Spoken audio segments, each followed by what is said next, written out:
are a freedom-loving people. Are we a freedom-loving people? So I was just thinking it would be a shame to leave this Sunday morning without learning at least 2 words in Spanish in honor of our special guest. We should have been singing in Spanish, but next time, next time. So I have a button right here and it says, Estamos unidos. Can you say that? Estamos unidos. We are united. Say it again. Estamos unidos. We are united in being people who love freedom and love God. You with me? Yeah. Okay. All right. So, most of you drive a car, I'm pretty sure. And most of you have probably had an experience of being pulled over one time or another for something like speeding, having a headlight out, forgetting to use your turn signal, maybe rolling through a stop sign. I'm not the only one, right? Well, when University of California professor was stopped by police on his way home, he realized gradually it was more than a casual pullover. Nobody was talking about speeding. His headlights were working. He'd used his turn signals, and he knew they were working too. But he started getting really nervous when the 2 officers asked him, "What race are you?" He looked them straight in the eye and he said, "The human race, sirs. The human race." Who here's from the human race? There's a lot of discussion and debate out there right now about immigration, about Obama's executive action, and about the recent Supreme Court ruling on Arizona's Senate Bill 1070. The debates aren't really a surprise, given that it's an election year and the unemployment rate is high. When times are tough, governments traditionally target unpopular ethnic and racial groups. Here's just one example. During the Great Depression, 500,000 people of Mexican descent were forced or pressured to leave the United States without due process or any representation. Have you ever heard of President Hoover's Mexican repatriation?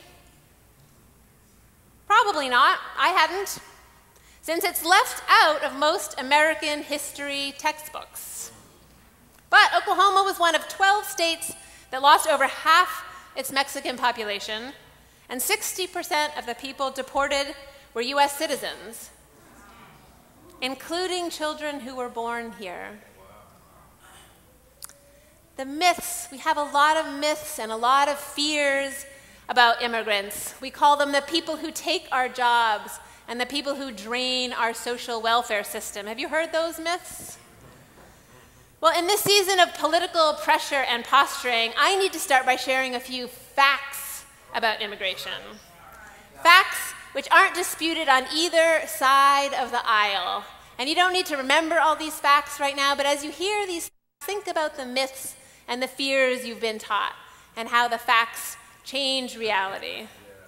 First, 1 in 5 people in the United States is Latino or Asian.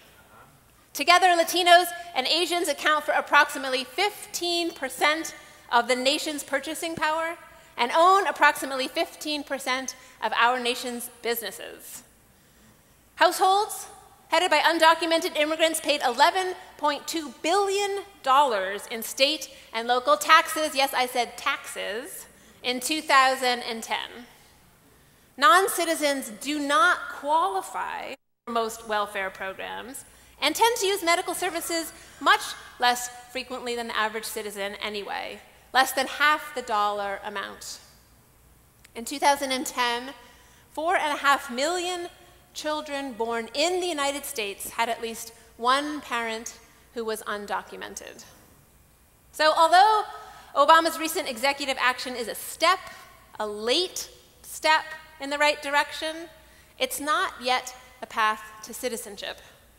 And although the Supreme Court did strike down 3 provisions of Arizona's Senate Bill 1070, racial profiling still stands as the law of that land. Are we going to let it stand? What about Oklahoma? More than a quarter of Oklahoma's population growth between 2000 and 2006 was a result of immigrants coming to live, study, and work here. In 2010, the purchasing power of Latinos in Oklahoma totaled $6.2 billion, an increase of 763% over the last 20 years. In the same year, 2010, undocumented residents paid $81.1 million in state and local taxes here in Oklahoma. The facts reveal the falsehood of the fears.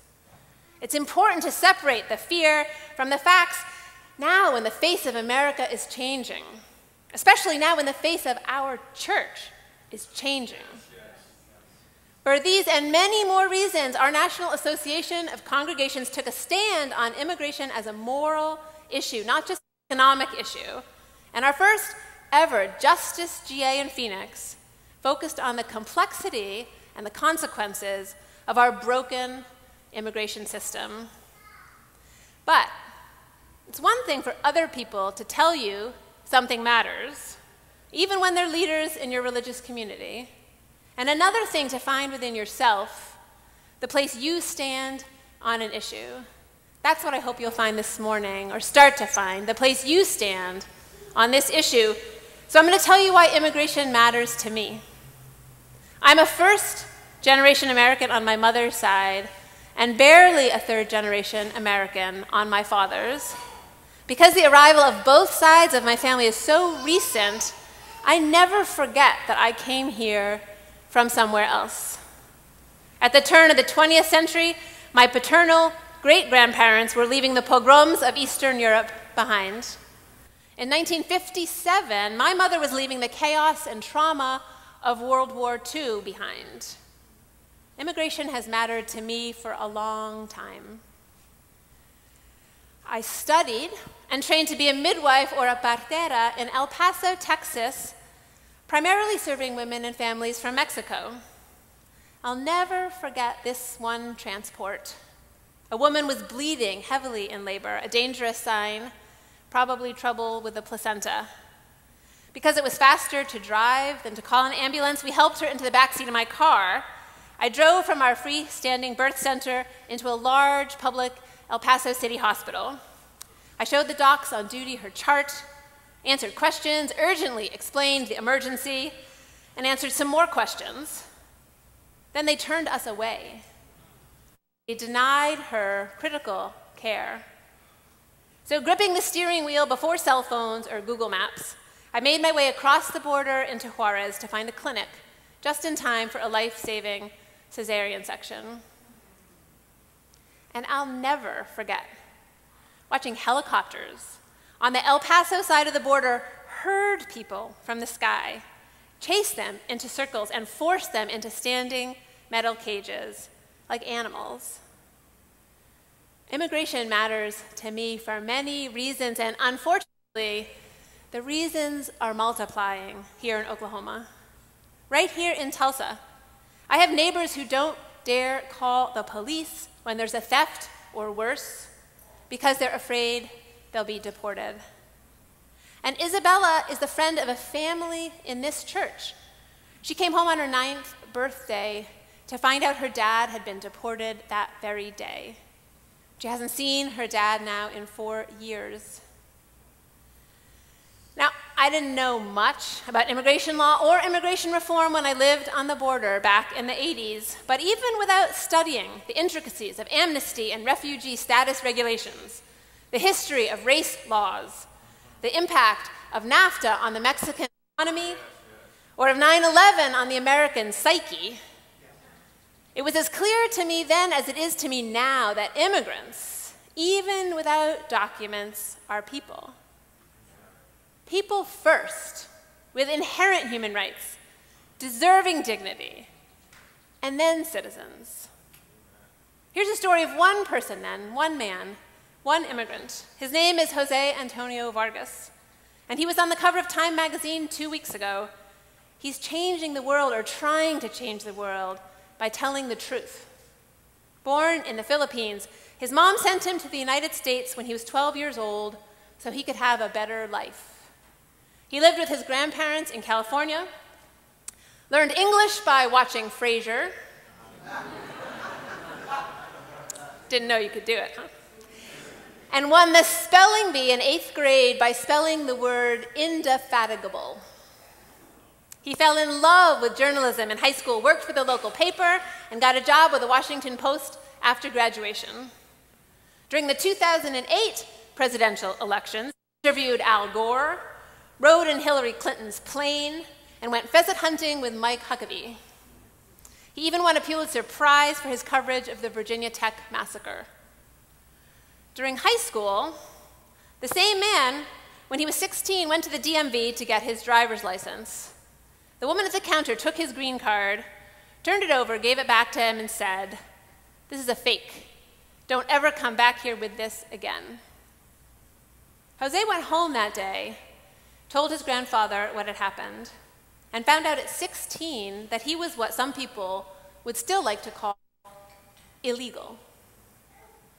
When he told his school choir director that he wouldn't be able to go on the choir trip to Japan because his family couldn't afford it, the director said they'd make it work somehow, which is when Jose decided to tell her the truth.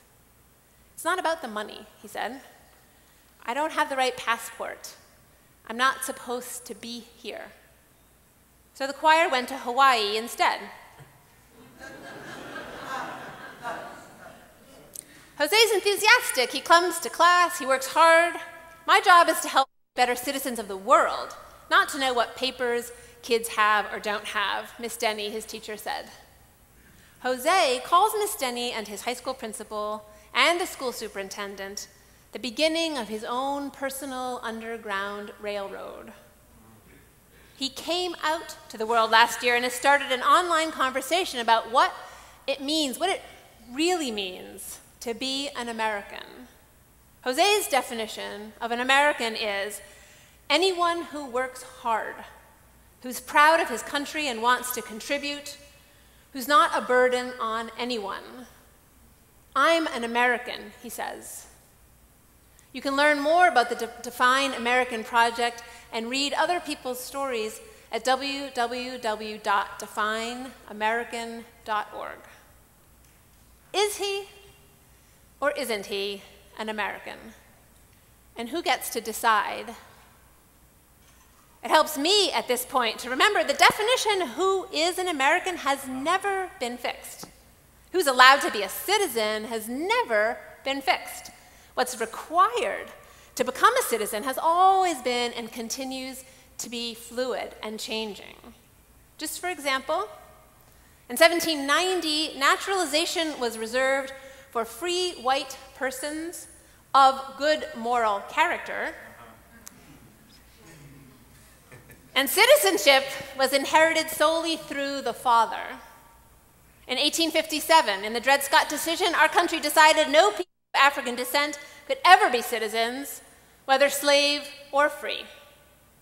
In 1882, we passed a law prohibiting Chinese people from becoming citizens in the Chinese Exclusion Act. And get this, it wasn't until 1924 that the Indian Citizenship Act granted birthright citizenship to indigenous peoples born in the United States. Are you with me? Yep. Are you angry? Yep. So Mr. Vargas is in a long line of people who have lived here, worked here, raised their families here, were born here, and have been denied citizenship. When most of those people have said, "I'm an American," absolutely. Each of you has a story about where you come from, where you belong, and what it means to live on this land and in this country. We need to start telling each other these stories. You've heard a little bit about where I'm from. Here's a little bit more of my own coming out story.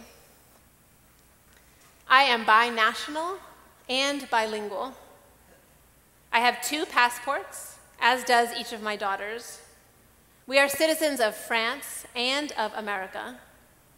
My mother is French, but came to this country on the Ethiopian quota. To this day, my mother speaks with a strong accent.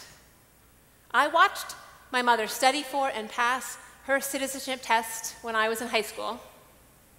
Her father, my grandfather, was tortured many times during World War II and escaped from prison the day before he was to be executed. He was Catholic. My other grandfather, my American grandfather, is Jewish. His grandmother died on Ellis Island. I am an American. When I consider the history of citizenship in this country, I'm struck by how often I take my citizenship and the rights granted to me completely for granted. It's incredible, shouldn't be incredible, but it's incredible that not until 1952 were our laws changed to clearly state that citizenship shall not be denied or abridged because of race or sex. Citizenship is not something to be taken for granted. Our democracy is an experiment for and by the people, and we are the people.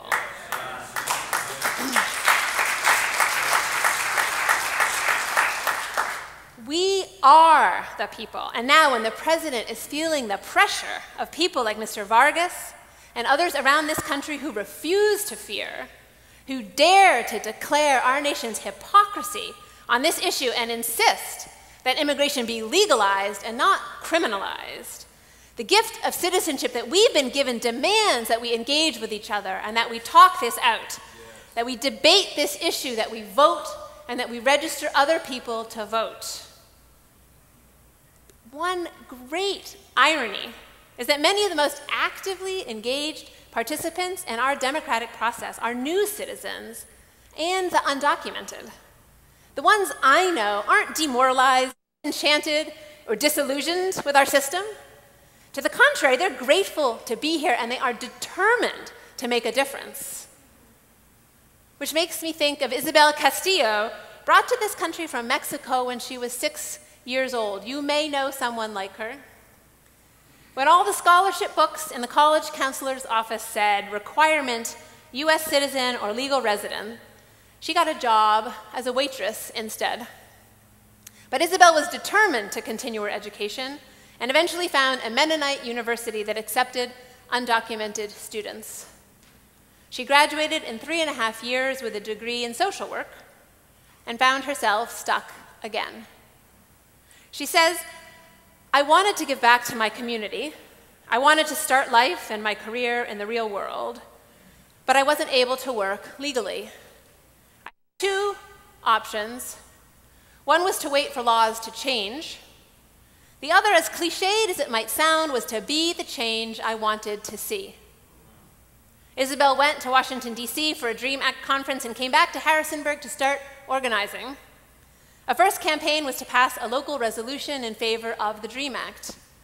She and others worked hard, and eventually over 30 businesses and hundreds of individuals signed. At the final town council meeting, the vote was a unanimous yes in support of the DREAM Act. At that council meeting, Isabel kept her face away from the cameras. She didn't want to put her family at risk. But since then, she's decided that the more public she is about her status, the more she dares to tell the truth, the safer she is, and the safer her family is. I remember a point when I was depressed. She says, our parents risked so much for us, and you wonder if you can give back. You think, I can't work, I can't go to school, I can't help my family.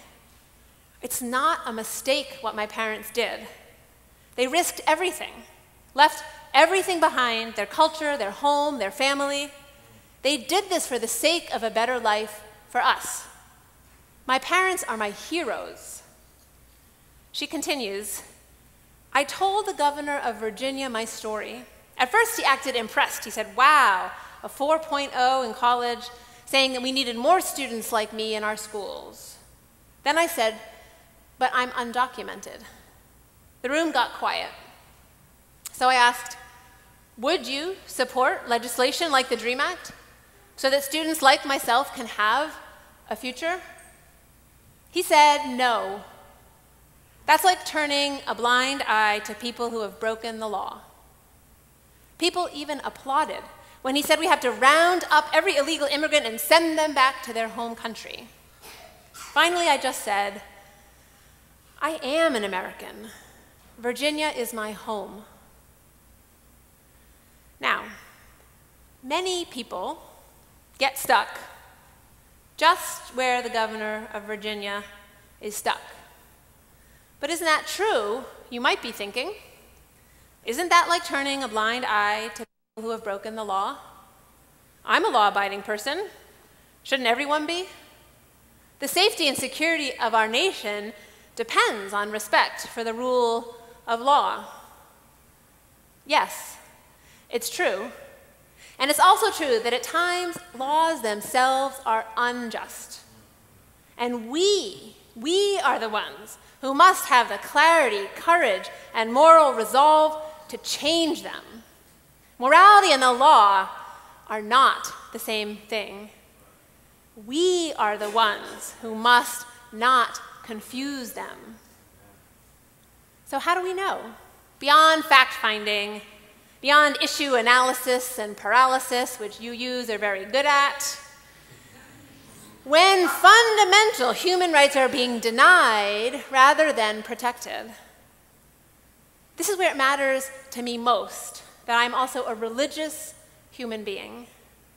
When I turn not just to secular and economic, but to sacred history, and to my community of faith to be my guide. When I turn to the words and deeds of prophets past and present to help me find my own inner moral compass. And you know this. The Hebrew and Christian scriptures are full of explicit teachings on how to treat the foreigner, the stranger, the exile, the alien. Which makes sense, since Exodus is a story about how the people of one nation seek and find freedom in a new land. First, the Hebrew people migrate to Egypt to escape famine. They start as refugees, become guest workers for several generations, until their presence creates a growing dilemma. As guest workers, they provide cheap labor. We know about cheap labor, right?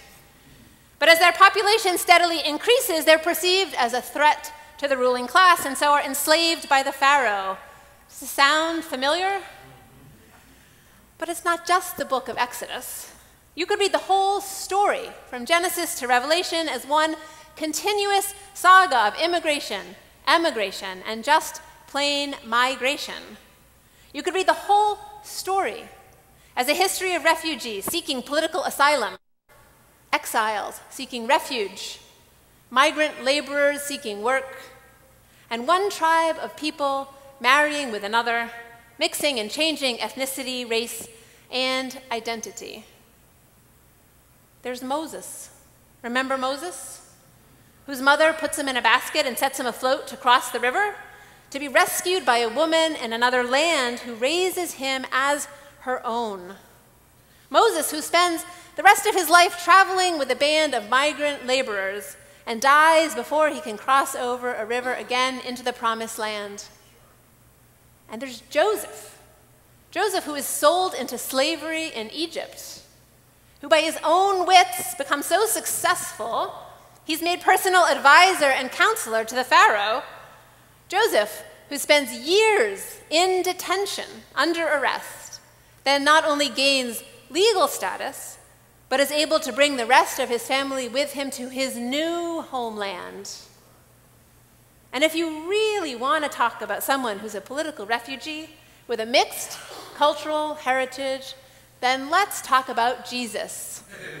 You heard me, let's talk about Jesus, who was granted asylum in Egypt when Herod wanted to have him killed, and whose family tree includes Ruth the Moabite, Bathsheba the Hittite, and Tamar and Rahab the Canaanites, all foreigners, all strangers, all aliens, all exiles. Woe to those who make unjust laws, to those who issue oppressive decrees to deprive the poor of their rights and withhold justice from the oppressed of my people, making widows their prey and robbing the fatherless, said the prophet Isaiah. Many books with one story, many scriptures with one moral, only one moral repeated again and again. In Leviticus, you shall love the alien as yourself, for you were aliens in the land of Egypt. In Exodus, There shall be one law for the native and for the alien who resides among you. Such a person is granted the same rights and accepts the same responsibilities as the citizen.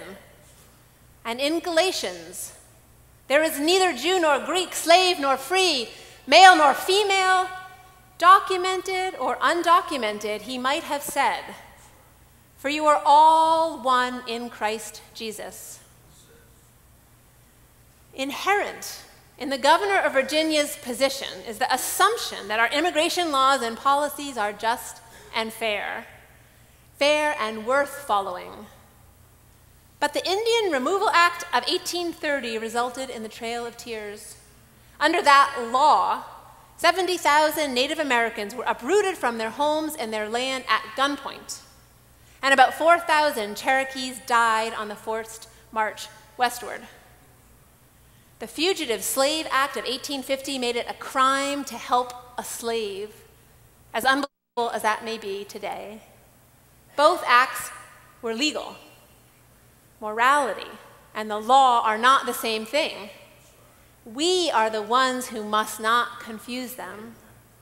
As in the civil rights movement, sometimes our own moral compass demands that we disobey the law. My family survived in part, and I'm alive today because my grandmother disobeyed the law of the land. She listened and she studied Hitler's rhetoric. She decided when to hide her identity. She knew when. She knew when to move her family in the middle of the night out of a small town into the anonymity of a large city. I'm alive today because my grandmother dared to disobey the law and did not line up in the streets when the order was proclaimed that all Jews in Paris must wear a yellow star on their clothes. For years, because of my mixed cultural and religious heritage, I was confused about my own identity. Am I American enough? I wondered. I knew I wasn't WASP enough. Even though I'm white enough not to provoke questions about my status as an American, it's not likely that a police officer would stop me for running a stop sign and ask for my papers. When asked identity questions of belonging, I would answer, I don't know. I'm first-generation French Catholic on my mother's side and barely third-generation Lithuanian Jewish on my father's. Does that make me an American? When I said that to my friend, Kate Braithstrip, years ago, she paused and then asked me if I believed in the words of the Declaration of Independence. Sure, I said. Say them then. She came right back at me. And I did, as she joined with me. We hold these truths to be self-evident, that all men are created equal, that they are endowed by their Creator with certain unalienable rights, that among these are life, liberty, and the pursuit of happiness. The founders of this nation may never have imagined how hard we would fight to define and redefine just two little words, all men. So those unalienable rights would be extended to all people. But we are fighting. Are we fighting? Yes. We do insist that all men means all people, regardless of who they love, what color their skin is, what language they speak, what God they worship or don't. We hold these truths to be self-evident. I invite you to join with me. Please join with me in saying those words again. We hold these truths to be self-evident, that all men are created equal, that they are endowed by their Creator with certain unalienable rights, that among these are life, liberty, and the pursuit of happiness. If you believe those words, then you're an American, she said to me as my eyes filled with tears. Today, I know I'm an American not because of my passport, because of my social security number, not because I was born in Boston. I know I'm an American because of what I believe and because of what I give back. What you believe about immigration matters. We as a religious community, we have a moral and a religious obligation to act. What will we do when a church choir member can't go on the choir trip because he doesn't have the right passport? What will we do when a graduating senior in our youth group doesn't qualify for in-state tuition because she isn't a citizen? The day isn't far off. It may be here already. So what can I do, Barbara? I hear you asking. Well, today, you can go into Emerson Hall and visit our new All Souls Alliance for Just Immigration table. You can meet our fantastic co-chairs, Kathy Bolton and Leslie Beasley. You can learn more about the myths and the facts of immigration. You can ask Leslie and Kathy to tell you their stories. And you can tell them how you want to get involved. Do you want to learn some Spanish? Do you want to write letters to people being held in detention in Tulsa today, people without legal representation? Do you want to teach English to people in this city who are studying to become citizens? The All Souls Alliance for Just Immigration, or ASAJI, will help us educate ourselves on these issues. Members will keep us informed about local and national policy and legislation, and we will reach out directly to the people who are being discriminated against as we insist on both a just legislation and a human destination. Just a few words about that name, ASAJI. I need to tell you I was very grateful and impressed and inspired to meet and talk with Tia Oso, who represented BAJI, the Black Alliance on Just Immigration, at General Assembly just last week in Phoenix. BAJI has been working hard to form Black and brown coalitions fighting for social and economic justice for all people. We have an opportunity to build these kinds of coalitions here at All Souls, and you can check out some of the material I brought back on BAJI at that same table in Emerson Hall.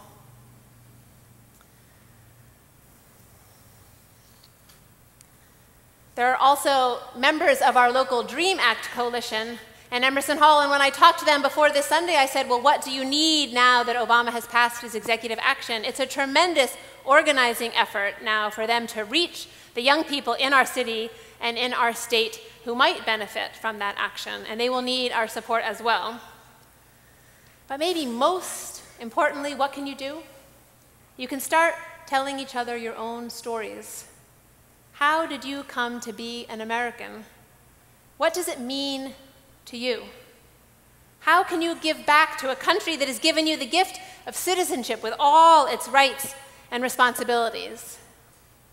As we think about our undocumented neighbors, lovers, colleagues, spouses, employees, activists, and friends, may we remember where we came from and what great sacrifices were made so we could live in this country. As we remember where we came from, may we be bold enough to welcome those who are still on the way, opening our doors to the stranger in our midst, extending a hand to those who are being marginalized right here, right now. And as we open our doors to those who still need to hide some part, any part of their identity in order to survive, may we remember that each time one of us dares to tell the truth about who we are, it makes it possible for another person to step out of the shadows into the light. As Americans, it's our responsibility to recognize, honor, and celebrate the complex nature of what it means to be an American, and to make sure that no one who believes in freedom and is willing to work hard for justice is denied their full civil and human rights. Just as Jesus of Nazareth lived a faith without borders, ours is a faith founded upon the principles of courage, connection, and compassion for all. Do you believe that? Yes. It's we the people. Say it with me. We the people. We the people decide together what it means to be an American. Estamos unidos. Say it again. Estamos unidos. It's we the people. We the people. decide together how to take the I out of illegal. Estamos unidos. Let me hear you. It is we the people who decide now is the time to treat all members of the human race, because we're all members of the human race, with dignity and respect. May it be so. Amen.